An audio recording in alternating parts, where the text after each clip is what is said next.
Hello मेरे प्यारे बच्चों। तो आज से अराउंड 20 दिन बाद आप अपना अप्रैल अटेम्प्ट का जेई का एग्जाम दे रहे होगे। जैसा कि मैंने कई बार कहा है बेटा कि अप्रैल का अटेम्प्ट हमेशा सीरियस एस्पिरेंट्स के लिए बहुत ज्यादा इंपॉर्टेंट होता है।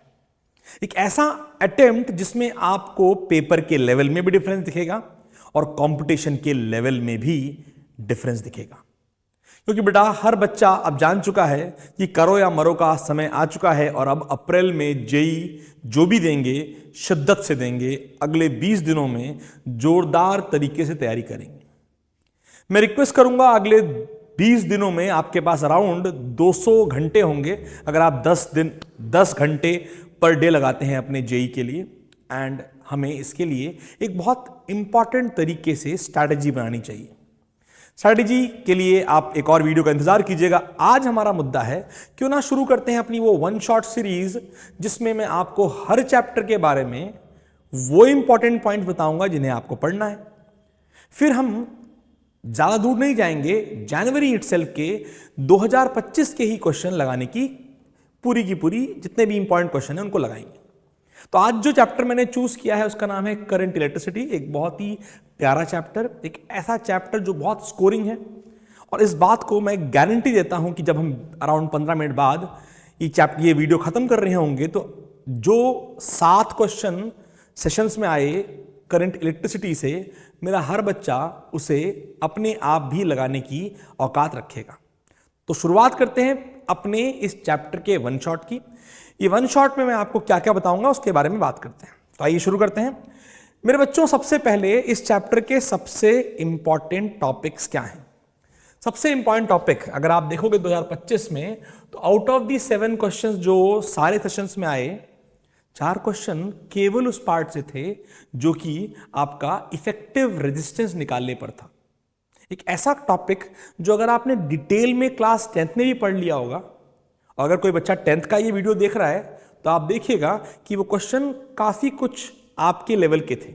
हाँ, सच बोल रहा हूं, ये सारे जो 4 क्वेश्चन मैं दिखाऊंगा आपको वो सारे के सारे 10th लेवल के थे और इसमें गलती होने की गुंजाइश नहीं होनी चाहिए थी। बट एनी हाउ, हम मुद्दे को, हम कहते हैं ना, पुरानी बातों पे मट्टी पाते हैं और ध्यान रखते हैं कि जब मैं क्वेश्चन सॉल्व करूंगा और आप भी मेरे साथ करेंगे, तो अगर कोई क्वेश्चन आपको लगता है कि मुझे फिर से रीडू करना है तो जरूर उस क्वेश्चन को आपको अटेम्प्ट करना है अपने आप विद प्रॉपर सोल्यूशन।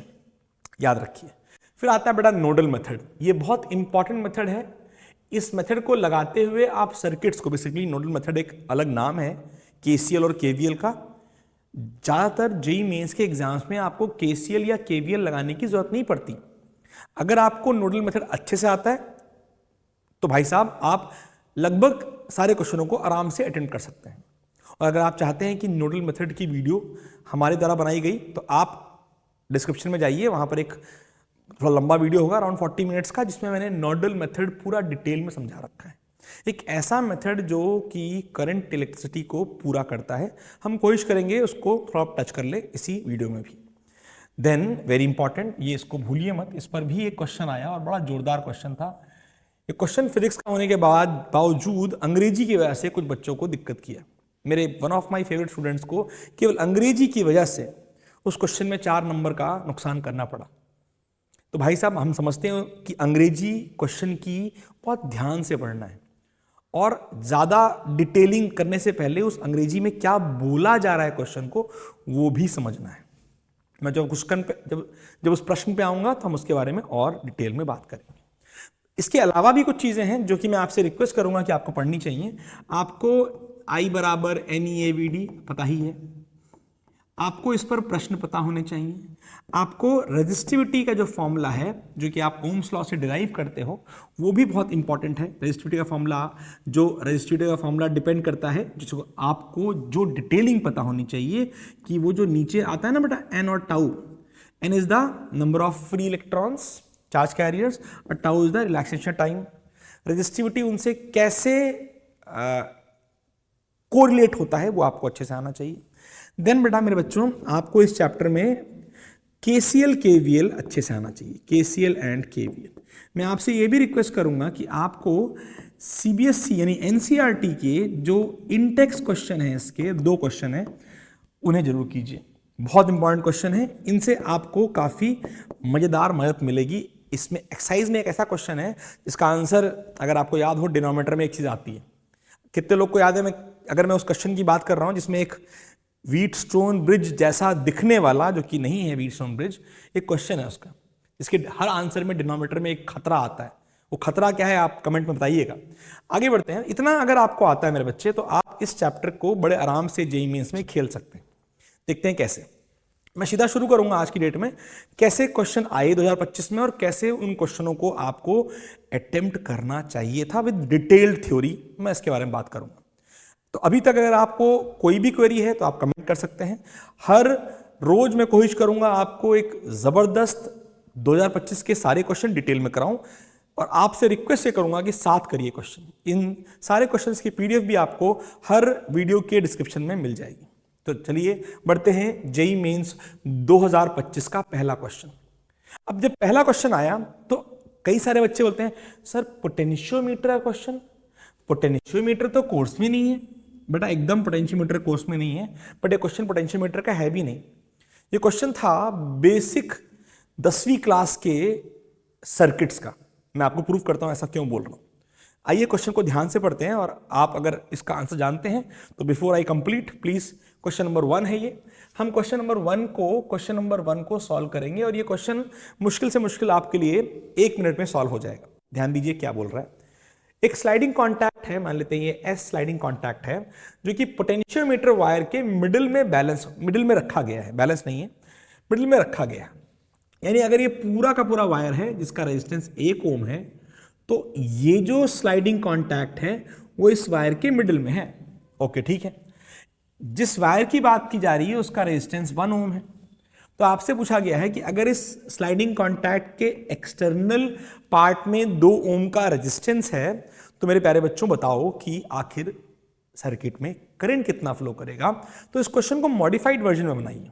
इस क्वेश्चन का डायग्राम समझिए, वैसे जरूरत नहीं है उसकी, लेकिन एनी हाउ क्योंकि ये 1 ओम का है और बीचों बीच है, तो हम कह सकते हैं 0.5 ओम यहां कर दो और 0.5 ओम यहां कर दो, और भाई साहब ये जो 2 ओम वाला स्लाइडिंग कॉन्टैक्ट है वो यहां कर दो 2 ओम। ये आपका मान लो एक्स और वाई पॉइंट है, ये एक्स पॉइंट ये वाई पॉइंट, इनसे ही बैटरी जुड़ी हुई है 0.9 वोल्ट की, एक्स एंड वाई पॉइंट। तो अब आप पहले क्या करो, एक्स एंड वाई के बीच में इफेक्टिव रेजिस्टेंस निकाल लो, जो कि बहुत ही आसान है। नोटिस करो इस पार्ट का रेजिस्टेंस हो जाएगा 2 × 0.5 डिवाइड बाय 0.5। ये तो इस पार्ट का रेजिस्टेंस हो जाएगा R1 × R2 upon R1 + R2, parallel circuit का हिसाब किताब। और ये बाकी सीरीज में है मेरे बच्चे 0.5, और सॉल्व करते हैं। तो 2 × 0.5 एंड 2 + 0.5 दैट इज 2.5। तो 1 जा 5 जा, तो 2/5 कितना हो गया 0.4। तो कितना आ गया बेटा 0.4 + 0.5 यानी कि 0.9 ओम का रेजिस्टेंस लगा हुआ है। 0.9 ओम का रेजिस्टेंस और 0.9 वोल्ट की बैटरी, तो भाई साहब करंट कितना फ्लो करेगा। ऑब्वियसली बड़ा आसान है, आप में से बहुत सारे बच्चों ने सही किया होगा। The answer is 1 ampere. Easy question. अगर मैं आपसे यही क्वेश्चन पूछ लूं जो कि आपकी बेसिक नॉलेज को टेस्ट करता है कि भाई साहब मुझे बताइए कि जो करंट यहां से आया वो आया 1 एम्पियर का, तो इस वाले सर्किट में क्वेश्चन क्या जाएगा, ये आपका DIY01 है। करिए और इसका आंसर भी नीचे लिखिए, जिससे कि मुझे पता चले कि आपको ये बेसिक कॉन्सेप्ट आता है। आई होप क्वेश्चन इजी था, और अगर आपने ये सही किया है तो भाई साहब तालियां। अगर आपने बाई चांस कोई कैलकुलेशन मिस्टेक की है तो प्लीज कैलकुलेशन मिस्टेक पर ध्यान दें, वो नहीं होनी चाहिए। जेईई मेंस में आप इस पर खेल नहीं सकते, ये ध्यान देना है। देन बात करते हैं नेक्स्ट क्वेश्चन की।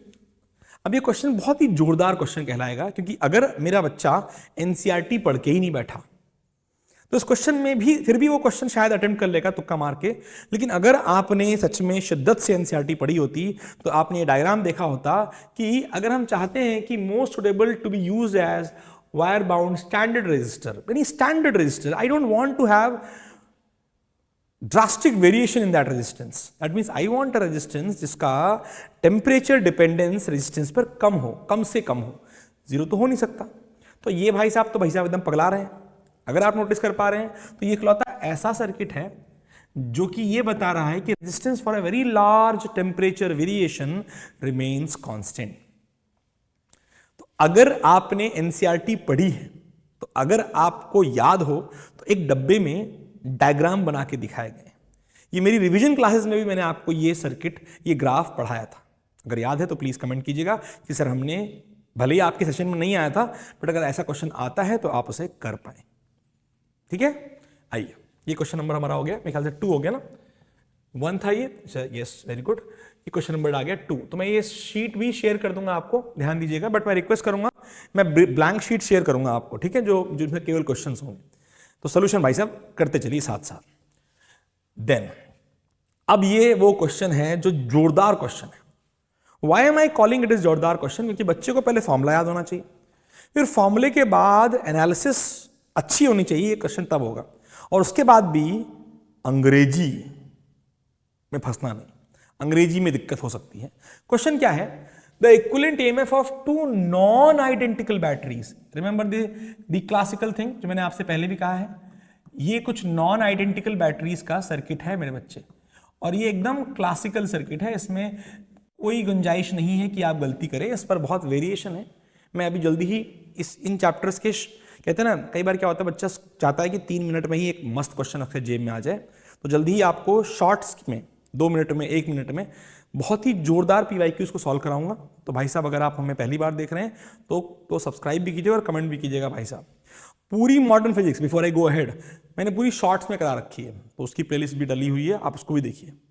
एनी हाउ, अगर ये E1 है और मेरे बच्चे ये R1 है और ये E2 है और ये R2 है, अगर मैं कहूं इसका इफेक्टिव बैटरी निकालो, तो इफेक्टिव बैटरी कुछ ऐसी बन जाती है, जहां ये E इफेक्टिव होता है और ये R इफेक्टिव होता है। वैसे बच्चा जानता है कि R इफेक्टिव का फॉर्मूला क्या है, 1/R इफेक्टिव, जो कि क्योंकि पैरेलल कॉम्बिनेशन है, it is equal to 1/R1 plus 1/R2।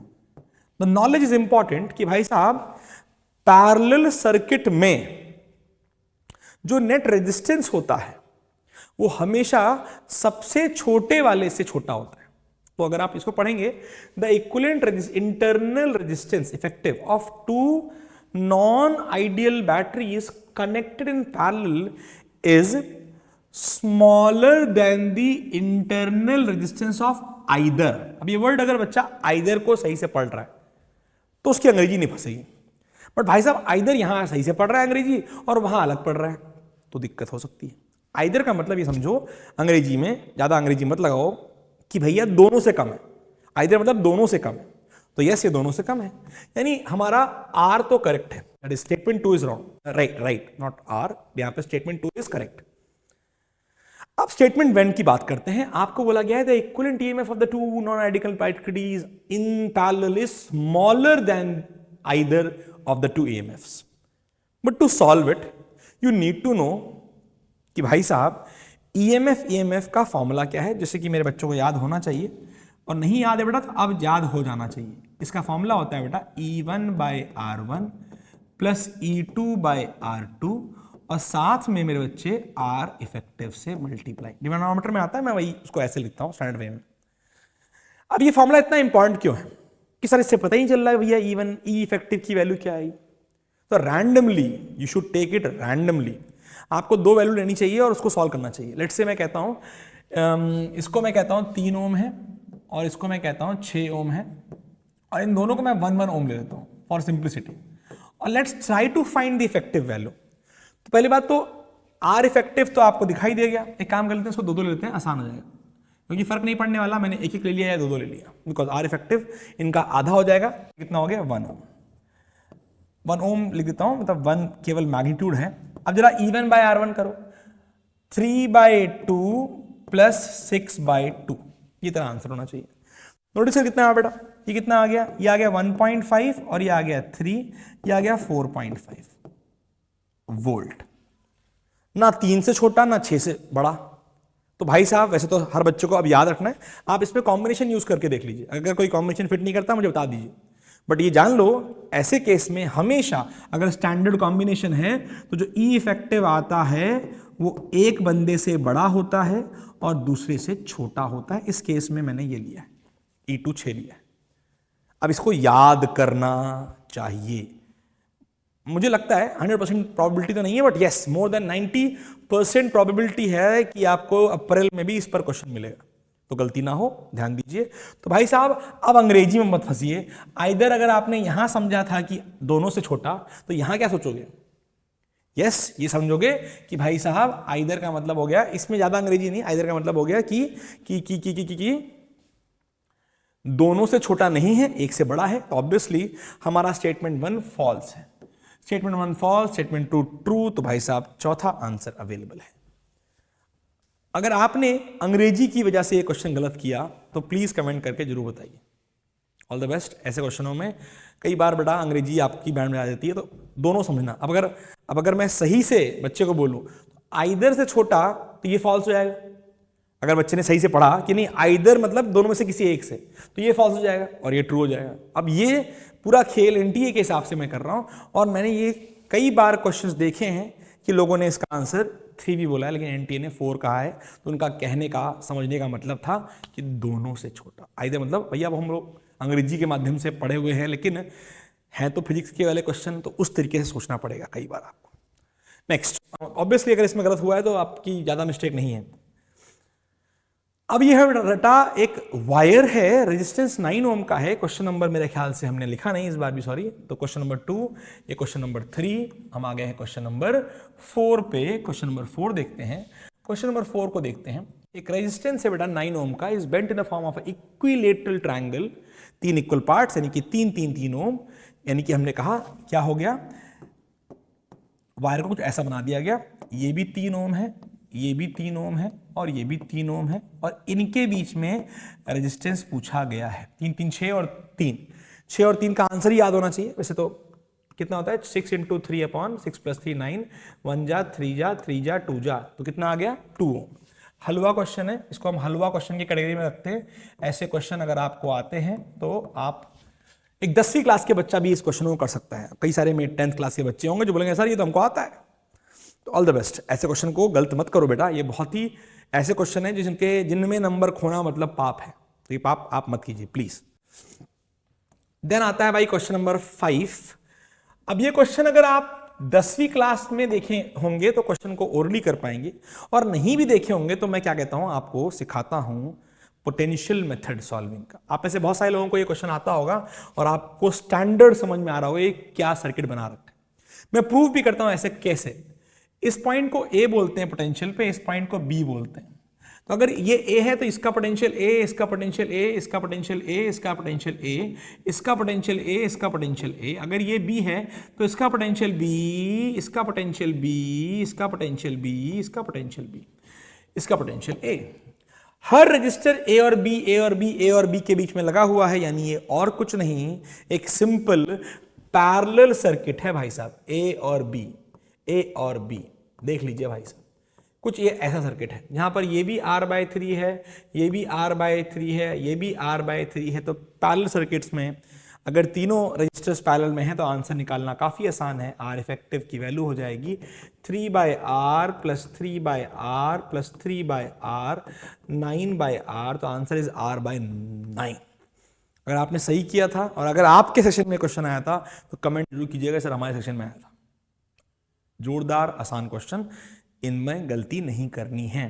इसमें क्वेश्चन अच्छा बनता है जब सर्किट यहां पर रजिस्टर देता है, रजिस्टर यहां देता है, और अच्छा बनता है जब यहां से हटा करके आपसे करंट पूछ लेता है। ऐसे भी क्वेश्चन जेईई मेंस में आ चुके हैं जिनको हम एक और वीडियो में करेंगे, जिसका नाम रख दिया है ऑलरेडी, बमफाड़ सर्किट्स ऑफ जेईई।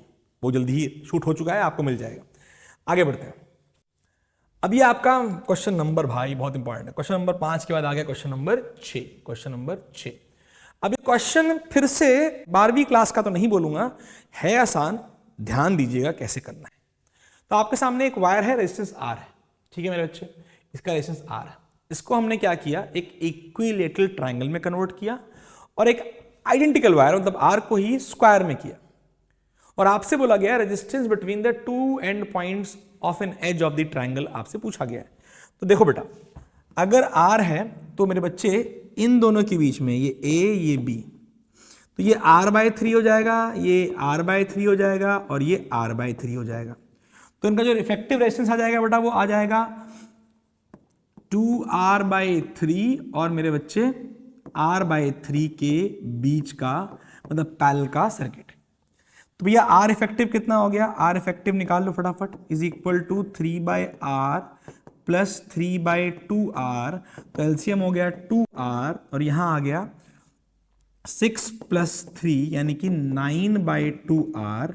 यानी इस केस में R इफेक्टिव कितना आ गया, इस केस में R इफेक्टिव आ गया 2R/9। इजी। लेकिन अगर यही कहानी स्क्वायर में कन्वर्ट कर दी जाए तो बेटा अब 4 इक्वल भाग हो जाएंगे ना, 4 इक्वल भाग। तो अब ये क्या हो जाएगा, A और B के बीच में ये हो जाएगा R/4 और ये सारे R/4 हैं, तो ये हो जाएगा R/4 R/4 R/4 यानी 3R/4। कितना हो जाएगा बेटा, 3R/4। तो इफेक्टिव क्या हो जाएगा बच्चे, ये हो जाएगा 3R/4 सीरीज और R/4 पैरेलल। और इनका इफेक्टिव निकाल लो फटाफट। इफेक्टिव क्या हो जाएगा, इफेक्टिव निकालिए, R इफेक्टिव डैश कर देते हैं इसको, की वैल्यू हो जाएगी 4/R प्लस 4/3R। तो मेरे बच्चे ये हो गया एलसीएम 3R, तो ये हो गया 12 और ये हो गया 4, ये हो गया 16/3R। तो R इफेक्टिव डैश आ गया 3R/16। अब इनका रेशियो पूछा है, तो 9/2R और 3R/16। तो भैया R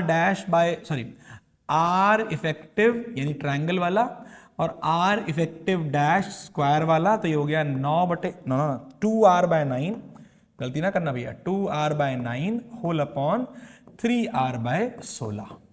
R ने R को मार दिया तो 2 × 16/9 × 3, कट नहीं रहा कुछ भी, तो ये हो गया 32/32/32/27। आई होप मेरे बच्चों ने भी सही किया होगा। The answer is 32/27। एक मजेदार आसान प्रश्न था ये, थोड़ा सा लेंदी हो सकता है लेकिन गलती नहीं करनी है। तो कहते हैं ना, गलती नहीं करनी है भाई साहब ऐसे क्वेश्चन में, वरना दिक्कत हो सकती है। आइए लास्ट क्वेश्चन देखते हैं। लास्ट क्वेश्चन मजेदार क्वेश्चन लगा मुझे, इकलौता ये क्वेश्चन ऐसा है जिसमें मेरे बच्चों को थोड़ा दिमाग लगाना पड़ेगा। अगर आप हमें अभी तक देख रहे हैं, बहुत बढ़िया, बहुत बहुत धन्यवाद आपको देखने के लिए, और आपको भी मजा आ रहा होगा क्योंकि ऐसे क्वेश्चन शायद आपने मिस नहीं की। आपने गलती तो नहीं करी, वो ध्यान दीजिएगा। अगर आपके सेशन में ये क्वेश्चन आया था तो क्या आपने सही किया? क्वेश्चन ध्यान सुनना क्या बोलता है। The value of I in the electrical circuit as given below, ये सर्किट है आपका, when potential A is equal to potential B, A और बी बराबर है। अब बच्चा ए और बी बराबर है तो बच्चा बोलता है इसको हटा देते हैं यार। हाँ सही कर रहा है, सही बोल रहा है, एकदम सही बोल रहा है। ए और बी बराबर है तो इसमें करंट फ्लो नहीं करेगा, इसको रेजिस्टेंस का इफेक्ट जीरो है। बट भाई साहब इसे कैसे निकालोगे? कमेंट में बताइए 7वें नंबर में, ये आर आखिर निकालोगे कैसे? तो ये और कुछ नहीं, एक बैलेंस्ड व्हीटस्टोन ब्रिज है मेरे बच्चे, यानी 10/R should be equal to 20/40 double, यानी R की वैल्यू और कुछ नहीं 20 ओम है। अगर ये अवेलेबल है तो उसको हटाने के बाद सर्किट हो गया 30 ओम ऊपर 60 ओम नीचे। तो 30 और 60 का R इफेक्टिव मेरे बच्चा निकालेगा तो 30 और 60 का R इफेक्टिव लेके आएगा 20 ओम। 30 × 60 डिवाइड बाय 90, देख लो करके यही आएगा। तो मेरे बच्चे ध्यान दो, R इफेक्टिव निकल गया, वोल्टेज पता है तो करंट तो हलवा है ना बाबा, करंट वह आ गया है मेरे बच्चों का 2 एम्पियर। मैं सही हूं? यस। इसे कहते हैं जोरदार प्रश्न। नॉट बिकॉज ये क्वेश्चन डिफिकल्ट है, बिकॉज ये क्वेश्चन आपको टेस्ट करता है आपकी प्रेजेंस को, कि आप एग्जाम के प्रेशर में ये भी सोच पा रहे हो कि नहीं। Obviously it is not a very difficult सवाल, बट ये था जोरदार सवाल। आई होप ये वीडियो शॉर्ट रखा गया है, 2025 के सारे क्वेश्चन करा दिए गए हैं। अगर आप चाहते हैं कि अगला वीडियो किसी और स्पेसिफिक चैप्टर से क्वेश्चन कराए तो प्लीज कमेंट कीजिएगा। एनी हाउ मैं आप सबसे रिक्वेस्ट करूंगा कि अगर आप पहली बार देख रहे हो, पूरा देखा है तो सब्सक्राइब जरूर करो भाई साहब। पूरे 20 दिन कुछ ना कुछ बना करके मैं आपके सामने परोसूंगा और आपको उसे डिटेल तरीके से हजम करना है कि आप अपने जेई के लिए तैयार हो सकें। जाते जाते मैं यही कहूंगा कि भाई साहब हर क्वेश्चन सॉल्व करना बहुत बहुत बहुत जरूरी है। ऑल द बेस्ट मेरे बच्चों, let's meet in new video बहुत ही जल्दी। Bye bye.